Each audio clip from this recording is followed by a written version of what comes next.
So we don't have to keep it now. Okay, welcome everybody to our tasting room Thursday, Tawse edition. I think Tawse was probably one of the first wines that we from Ontario that we put on our wine list to start off with, only because I've only been drinking Tawse wine since for how many years now? So I'm quite familiar with them, and I knew that they're good. That some of the Pinot Noirs are probably some of my favorites over the years, and I think that we had the Cab Franc when we first opened, which was a good introduction to people who have never really had a Niagara Cab Franc before. So that was kind of their first introduction to Cab Franc. So it's they have a really good range. Usually I pick the wines myself for these events, but there's so many to choose from that I let him choose. We were down there for a quick tasting at lunch. We had a few of these at lunch that day, but I let him choose what he thinks would be a good feature, so you have a good range of them.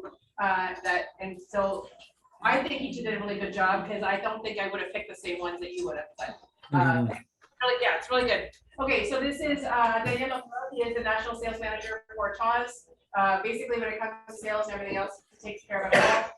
He has been you've been there since the beginning, I think. Not since the beginning, but since 2008. So 14 years almost, yeah.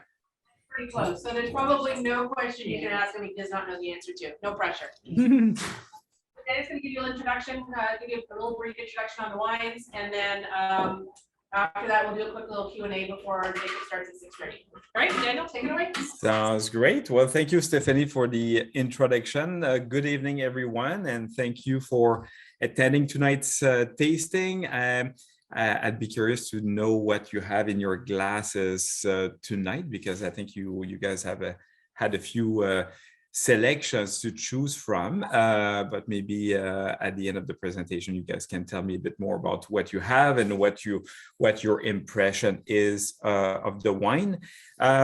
So yes, we just maybe a little introduction about the winery.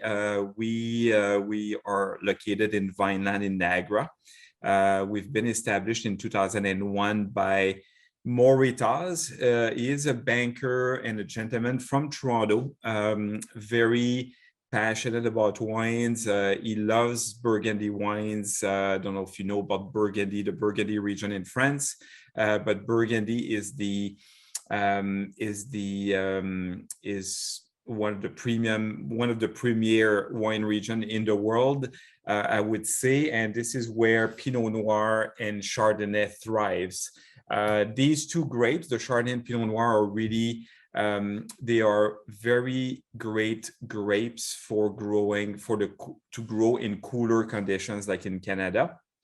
And in the early 2000s, Maury Tawse was looking to invest in Burgundy because he loves the region so much.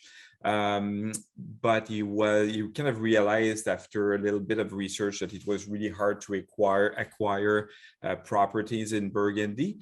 So we started to look locally and see what was available, and he started tasting more wines from Ontario and saw that there was a great potential for making really good Chardonnays and Pinot Noir here. So he was looking for land, and he ended up seeing a property right on the Niagara Escarpment in Vineland. At that time, it was owned by a grape grower who was retiring, and he thought it was the best vineyard to acquire at that time. So we bought this in 2001, and that's where he built his winery as well. So at the beginning, there was no winemaking facility. There was no retail shop. It was basically the vineyard and a barn. And the first couple of vintages were made in that barn, in fact. What was interesting about that specific vineyard that he bought is that there were some existing vines and some older vines as well that were planted. In fact, the first vines in that vineyard were planted in 1978. So there was already an old block of Riesling, and then there have been some Chardonnay and Pinot Noir that was planted a bit later on. So it was kind of interesting because it's hard to acquire a vineyard with old vines, and so he was able to acquire that. And over the time, since 2001, he's planted a bit more grapes on that property. We grow Cabernet Franc, we grow Gamay as well. We grow so Chardonnay, Pinot Noir, and Riesling and Cabernet Franc, as I mentioned, and Gamay. Actually, when he bought the vineyard, there was a block of Merlot as well that we made until 2013. In 2014, we completely lost that block of Merlot because I don't know if you remember, but the winter of 2014 and 15, it got really, really cold in the winter time, in the minus 30s and lower, which for Niagara is pretty cold. And Merlot is not very hardy. It's not a very hardy grape, and we lost the entire block of Merlot, which we replanted with Gamay at that time. So this is the original vineyard. We have about 10 acres of vines right on the property, but since the opening and since the purchase of that vineyard, the owner has purchased 5 other vineyards as well in the Niagara region, actually pretty close by to where the original vineyard is located. So we grow and we own about 120 acres of vines that are split between these 6 different vineyards. One of these vineyards actually became our sister winery, called Redstone. So in September, we'll do a tasting where you are today with Redstone wines. So Redstone was a sister winery that we opened in 2015, which this one is located in Beamsville, and we grow different grapes there. We grow Pinot Gris, we grow Semillon, Merlot, Cabernet Sauvignon, Syrah, and Cabernet Franc as well. So we have a nice mix of grapes, especially on the red side. We make some pretty great red wines at Redstone. So one of the big features of Tawse Winery is that we are an organic winery. We also practice biodynamics. I don't know if you guys have heard of biodynamic farming. If you go on Google, you can learn a bit more about that. But biodynamic farming was a philosophy that was kind of that not invented, but came in the 1925 by an Austrian gentleman called Rudolf Steimer, who for him, growing any kind of crop should be a way to to grow organically, so not to use any pesticides. But he believed that there was some kind of relationship between the earth and the universe as well. So basically, when you grow biodynamically, is that we follow the moon cycles in terms of what we do and the type of activities we do in the vineyard and at the winery. Everything is based on the different days and where the moon is located. And we also use eight different teas and preparations that each of these preparations, they have a unique usage in the vineyard. Some of these preparations are to really bring bacteria or life to the soil. We use lots of manure for these preparations. We use lots of plants as well, barks, tree barks as well, different type of barks. And some of these preparations would be good against certain diseases as well.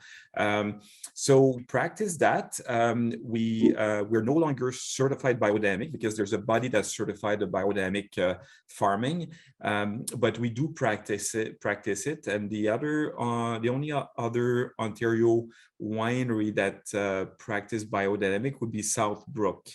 which is located in Niagara-on-the-Lake.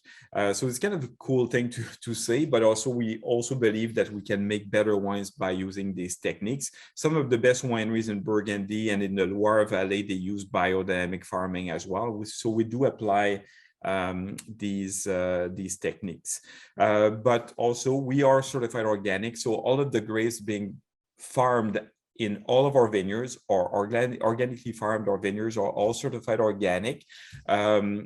So on that note, I should also mention that so our production is based mostly on our estate grown grapes, but we do buy a bit of grapes from local farmers as well for some of the wines we produce. I would say maybe 20% of our production comes from purchased fruit or purchased grapes from local farmers that we know, that we trust. So not all of our wines are certified organic, but a good portion of our wines are certified organic. So if you want to know more, if you want to be sure that is a certified organic wine, you can look on the back label of one of our bottles, and you will see, if it's organic, you will see the EcoCert logo, which certify that it's an organically grown or the grapes were organically grown and certified organic for that specific wine. So we're considered a medium-sized winery. We were small for a while. When I started with Tawse about 13 years ago, we used to make about 12,000 cases. Now we make about 28,000 cases. So we kind of doubled our production. We're now a mid-size winery, and we have a very large portfolio. We make about 50 different wines every year. Which is pretty crazy for for a medium-sized winery like us. What we really aim is to showcase the different terroirs of Niagara. We like doing lots of single vineyard wines just to show how different they could be from one vineyard to another. One example tonight, Stephanie was talking about the Quarry Road Chardonnay, which is a single vineyard estate grown wine, but we also make two other premium Chardonnays from two other, one from one other vineyard called Robbins Block, and the other one would be called Estate, which is a blend of different estate grapes. But Pinot Noir, we make 3 different estate Pinot Noir just to show how different they are as well. So it's kind of fun because, if you come and visit, or if you buy Tawse wines, you can buy sometimes single vineyards and just taste them side by side and see how different they are, because it could be a Pinot Noir from Niagara, but and coming from 3 different vineyards not too far from each other.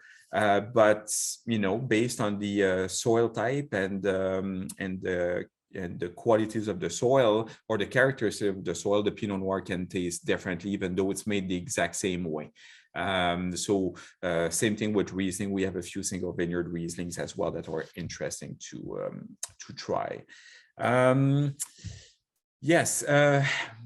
What else can I mention about? Well, maybe I can mention about the previous vintage, 2021. 2021, we're just starting to bottle some of our aromatic whites, the whites that hasn't been aged in oak barrels. For example, Riesling, Sauvignon Blanc, these and rosés as well. So these wines, when they're picked in the fall, they don't really need to age much. Because they're not aged in wood barrel. They're just fermented in stainless steel vats, and then they're pretty much ready to bottle at that time. So we're just bottling these wines right now from 2021. 2021 was an interesting vintage, actually, one of the toughest vintage we've ever seen in Niagara.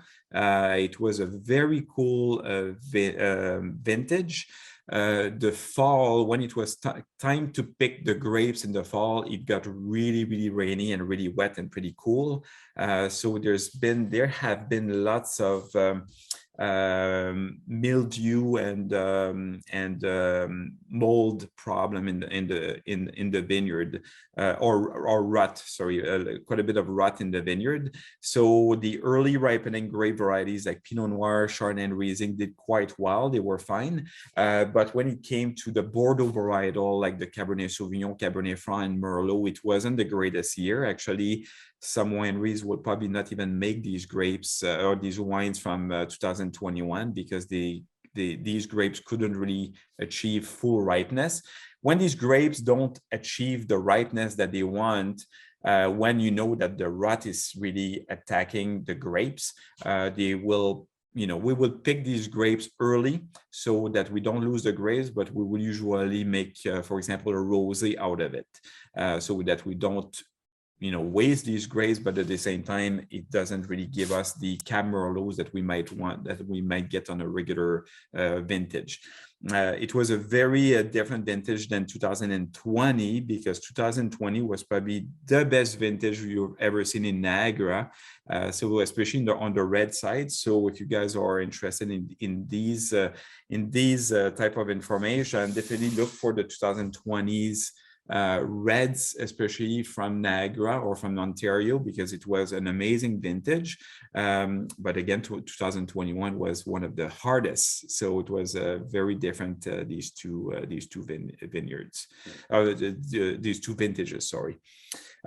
So yes, as you know, Ontario makes really good cool climate grapes. We grow some really interesting grape.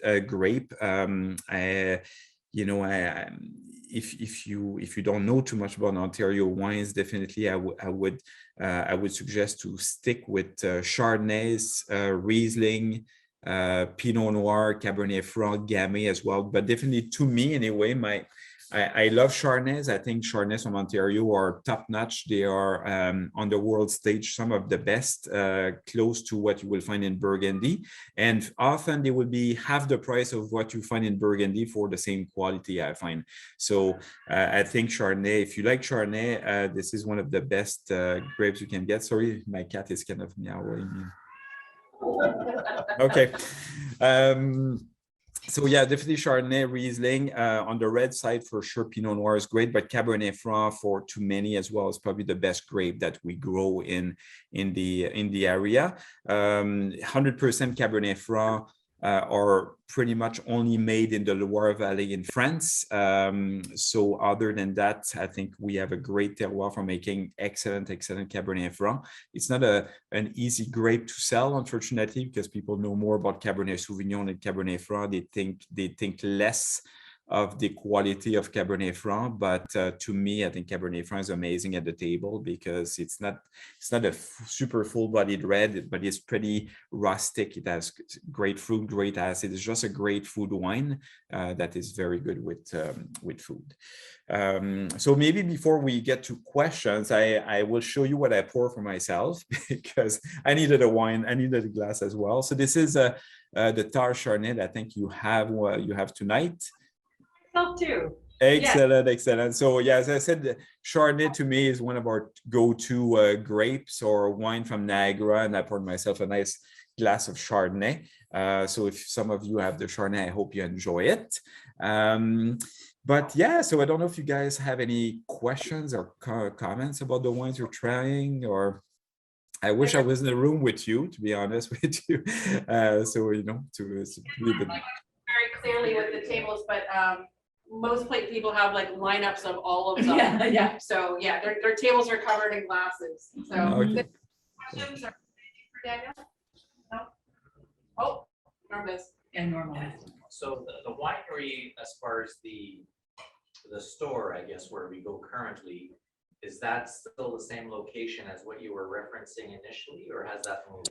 Yes, no. See, it is in the same location. So the retail store at Tawse is in the original vineyard that the owner bought. But it's just that the winery itself, the facility and the retail shop, there was no building basically. So it took about 3 years to build the winery after the purchase, and we opened to the public in 2005, and this is still where we're located right now. So if you come and visit, That would be where, you know, that vineyard, like in the middle of the vineyard that was originally purchased in 2001.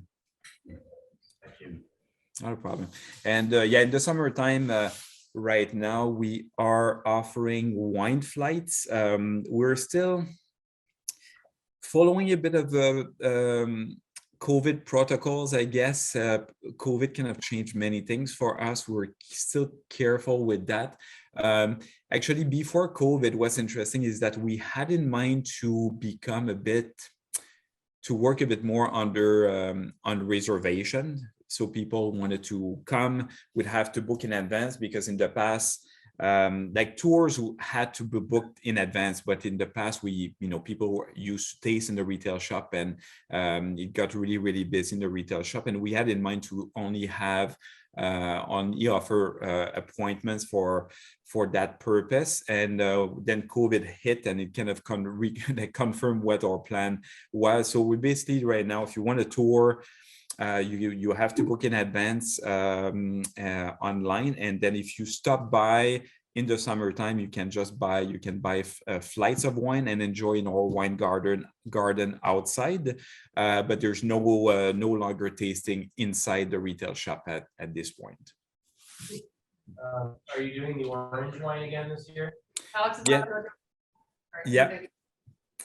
Yeah, we're doing the orange one again this year. Yeah, this year is an interesting orange wine we're making. We're making it from estate grown Riesling at Gewürztraminer. The blend is 56% Riesling and 44% Gewürztraminer from the estate. So it's a certified organic orange wine. Spent 14 or the juice spent 14 days in contact with the skin. Yeah, it's an interesting wine. It's a very aromatic wine this year compared to the previous year, and I find the nose to be very different than the palate. The nose is very aromatic and kind of lychee and floral, but on the palate it's super dry, and there's definitely, you can taste the Riesling, like the minerality of Riesling and the green apple and citrus notes. So it's kind of interesting that I find the nose to be quite different to the palate at this point. But yeah, it's an interesting wine. Do you know when it's gonna be ready? Because I don't think I saw it on the website yet. Okay, it is ready now. Okay. Yeah. Yeah, because I missed he that. said Riesling words. Okay, so anyways, as Alex managed to sell out of the last batch of your orange wine that we had, so we'll have to get more. Okay, perfect. Oh, sorry, Stan, you have a question? How many acres do you have there? How many acres? Yeah, in total we have about 120 acres. And in the original winery itself, at the original vineyard, we have about 10 acres of vines, of grapes, sorry, yes. Thank you. Yeah. And by the way, if you don't have anything to do this weekend and you have time to come down to Niagara, we have a big concert on Saturday. I'm going to do a little, so we have our concert with Jim Cuddy coming to the winery. We have about 1,000 people coming. It's in the vineyard, and we have food trucks coming, and we have a couple of acts as well before Jim Cuddy plays, and then some fireworks at the end as well. So there's still some tickets available if anybody are interested, but it's kind of last minute for you, I'm sure. Did you have any questions, sir? I'm not quite familiar what you have in the LCBOs as far as what we're tasting tonight, but if and when, I assume we can order directly shipped from home? Yeah, for sure. So right now we are shipping for free if the order is over $200 anywhere in Ontario. So including Sudbury, so we can ship to Sudbury. There would be a shipping charge if the order is under $200, but if it's over $200, it's free shipping, and it can be mixed case. So you can buy like one bottle of a few different wines. So that's not a problem with that either. So you can find all the wines online and order online. Yeah. I think we looked online. I think it was just the Cabernet Franc. It was LCBO. Spark. No, but it was the Spark Riesling. Is the Spark that we have, not the Spark Riesling, available in the LCBO? Yeah. Yes, it is. Yeah.